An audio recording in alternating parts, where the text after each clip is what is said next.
نن سبا خلکو د اندوانو نه او د غلط او د غیرو نه چې کم دی یو اثر قبول کړی دی.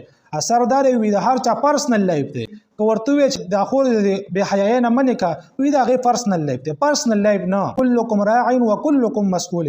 د هر راعي نه به تپوس کېږي د هغه ماتښتو، د هغې تپوس په دې کېږي چې دا ستا لور وه، دا ستا خور وه، دا ستا ښځه وه، د دې به تا نه تپوس کېږي د قیامت پورې.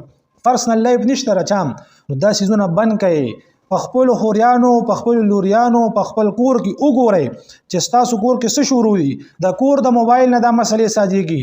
یو پلار یو ورور خپل کور کې یو موبایل ایښلي د ضرورت دپاره، هغه چې کوم دی هغور یې غلطه استعمالوي. همدارنګې خپلو بچو له غټې موبایل یې ورکړي دي. یو جینۍ له چې ته دومره غټ موبایل ورکړي، هغه پې واټسپ یې کوي، هغه پې فیسبوک یې کوي، یوټیوب او ټیک ټاک پې کوي، نو ته د هغې نه څه تمه لرې چې دا به بیا ټوله ورځ عبادت کوي او بیا ټوله ورځ چې کوم دی منځونه کوي، تلاوت یې به کوي؟ نه، ته چې ولا دا څیز ورکړې به خامخا غلط څیزونه ګوري. ته چې ولا دا ورکړې به سبا د کور نه هم تښتي. ځکه تا خو چې کوم دی هغې له داسې یو شی لاس کې ورکړه چې هغه اوس بالکل د قابو لاندې نه ده. خپل عزتونه که درته ګران وي نو دا څیزونه په قابو کې راولئ، دا درنه زیاتېږي. خپلې لوڼه خپلې خوریانې دا قابو کې راولئ. که سکول ته هم ځي تپوس یې کوه، که مدرسې ته هم ځي تپوس یې کوه چې د کور نه بهر وځي خپله خور خپله لور لټوه که خپل عزت غواړي. هغې تلاش کوه چې زما دا خور څه کوي، زما دا لور څه کوي.